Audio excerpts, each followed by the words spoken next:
Hi, I'm Kimberly, and I've been teaching middle school science for 4 years. I think of myself as a construction worker with a tool belt full of tools that will help me teach. I collect tools from various parts of my life, and this interdisciplinary tool belt helps me with my teaching duties. I like to develop engaging lessons for my students, and my creativity comes from many different places. For instance, my lesson on writing a science rap was inspired by a documentary I watched. My persuasive essay on the use of genetically modified mosquitoes was inspired by a conference, and my mini-scale models of Texas were inspired by my love for modern art. Last year, I noticed that I was running out of tools, so I decided to go to graduate school at UTSA. The focus of my undergraduate degree was on content, so I was looking for a graduate school that could expand my knowledge of curriculum and instruction. Meanwhile, I could gather tools that would shape my pedagogy and help me be a better teacher. This class has opened my eyes to the gaps of knowledge in my undergraduate program and professional development. The first class objective was to recognize the socio-political nature of education. The readings had us look at different learner populations to analyze how they were being served in schools by teachers, how the educational system was built to help them, and in what context they were being served. This made me analyze how I was teaching, and I continued to ask myself, how well do I really know my students? After this class, my goal is to be a more uplifting teacher. I want to hold my students to a higher standard so they can achieve their dreams, but also feel prepared to handle the obstacles in their path.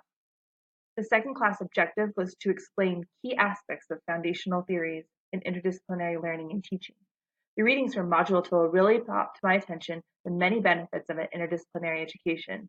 It helped validate the current program I am in at UTSA, but it also made me realize that I could create and provide for my students in their science class.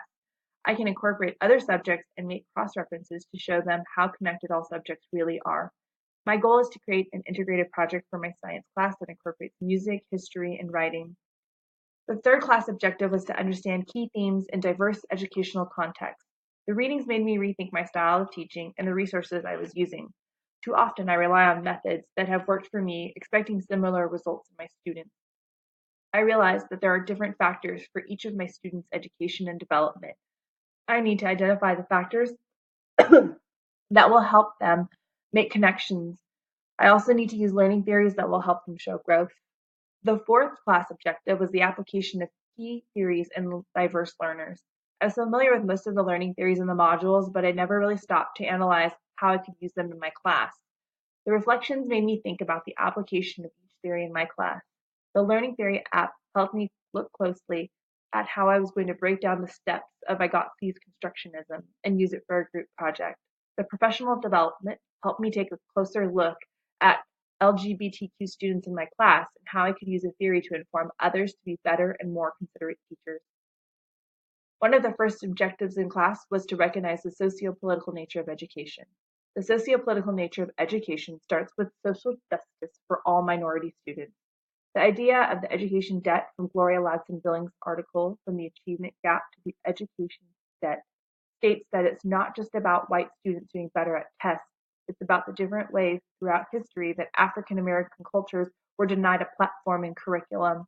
After looking at the history of education from Claudia Golden's article, A Brief History of Education in the United States, it is easy to identify how African American curriculum started with a disadvantage and was continually set back by laws. For me, the most influential reading this semester was The Socio-Political Nature of Education, has been from Jean Agnon. Her research from social class and the hidden curriculum of work on the different types of teaching for the different social classes shook me to my core. I recognized myself in the teachers that were both at the working class and affluent school. I teach at a Title I school, and her reading made me question whether I was just keeping my students busy to pass them to the next grade level, or was I making them better at learning, or inspiring them to be better and more creative.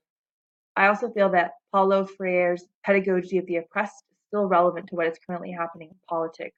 I teach a mostly Hispanic population, and I can now see that I need to help my students recognize their own oppression and help them transform and free themselves from the restrictions that society wants to place on them. Another objective was to explain interdisciplinary learning and teaching. The tool that I collected was the understanding of the value in an interdisciplinary teaching and learning environment. This is my second interdisciplinary degree. During undergraduate school, I enjoyed the benefits of a content-based education, diverse in science, math, and curriculum. From Modi Nassani's article, 10 Cheers for interdisciplinarity, I saw the benefits of interdisciplinary teaching that would allow my students to become more creative and better problem solvers. I consider myself a creative person and realized it was due to my interdisciplinary learning. As an avid reader, I can make connections between current events to the subjects I teach. This enables me to make learning more relevant to my students' lives. My passion for modern art has increased my knowledge of history, which makes me see more connections to science or math. I have a curious nature and I try to cultivate this in my students so that they can make connections themselves and see that subjects overlap even in middle school. Another objective was to explain theories on diverse educational contexts. The tool I collected was to be able to identify different factors for my students' education and development. When I first started teaching, I thought back to how I was taught using the direct teach method. My assumption was that if it worked for me, then it would work for my students. What I failed to think about was, what if I was the exception and not the rule? After that thought, I had to look at the research that would help me be a better teacher. For the first 3 years, I stayed away from the headache of group projects. After a training on project-based learning, I started to see the value in group projects, and Lev Vygotsky's social constructivism would support the need to create more group projects where student collaboration is essential to problem solving. My group project required a lot of individual and group brainstorming to develop an idea. I broke these activities into steps so that I could observe group discussions, and in the end, the value of the project didn't come in a grade. It came from student-work relationships, connections to the content, and creative design process. I had one class where I struggled with student apathy. The Adult Learner, A Neglected Species reading by Malcolm Knowles had some tools that I felt could be useful, such as making the lesson immediately relevant. When a student asks, "Why are we learning about biodiversity?" I can show them a connection to the diversity of some of the fruits they like apples or bananas. We can look at disease and genetics of the banana fruit to show how the lack of diversity happens.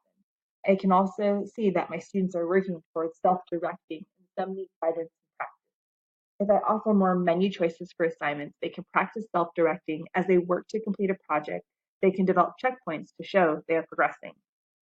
The last objective was to assess how key foundational theories address diverse learners. Last year, I had 160 students.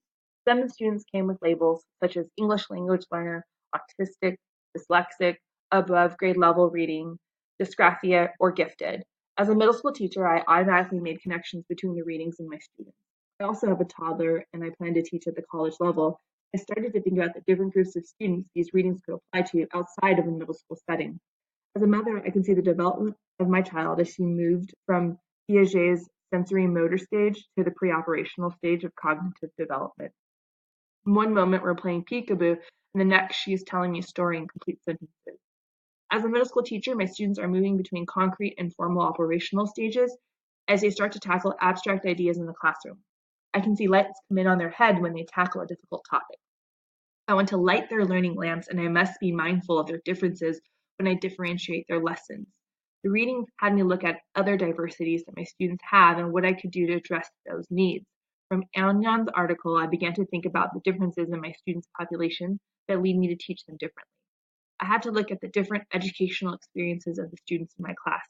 I teach a Title I population that is not required to take any computer classes, so they come to class not even able to log into a computer. Yet, my magnet school kids must take technology for 2 years in middle school. Instead of integrating the use of technology for my students who needed it the most, I stayed away from computers and did paper-based assignments. I realize now that to prepare them for high school, I should have incorporated more computer assignments to increase their comfort with technology. In helping with professional development days, I have seen the difference in teaching an adult population from the student population. The short lessons I taught were always hands-on with lots of teacher participation, so they shared experiences could further the workshop goal, and then they were practiced so that the lesson was modeled and easy to repeat with students. I did this because of years of professional development. I was able to see what teachers preferred, but Knowles helped me understand why teachers prefer to learn a certain way. So now that class is over, you may be thinking, what now? What am I going to do? The article had me realize I want to be a different kind of teacher. My first objective as a teacher was to be fun and instill a love of science. What I didn't realize was that most middle school students like science and lose the passion in high school or college. During the readings, I thought about what I could do now to give them confidence to keep pursuing science, even when it gets tough. During the learning modules, I polished and collected more tools from my learning tool belt. These modules were about different learning theories and how we could use them in our classroom. One tool that I developed was a reward and punishment system based on behaviorism from Skinner. I can use positive reinforcement to reward my students for behaviors that I want to encourage, like completing homework or bringing in supplies. I can also use negative reinforcements like calling home to discourage undesirable behaviors, such as swearing or arriving to class late. Another tool that I've collected is from Piaget's cognitivism. It is to understand the difference between concrete and abstract learners to develop better hands-on activities. I can also look at my students' zone of proximal development from Vygotski's social constructionism to measure my students' independent problem-solving ability and what they can learn from solving the same problem as a group. For example, I can give an individual quiz before an investigation to identify individual student knowledge, then have them perform an investigation with a group.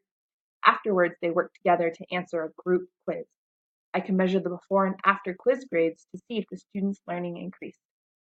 Situated learning from Levy and Wegener had me analyze what learning groups I am a part of and what my role in each of those groups is.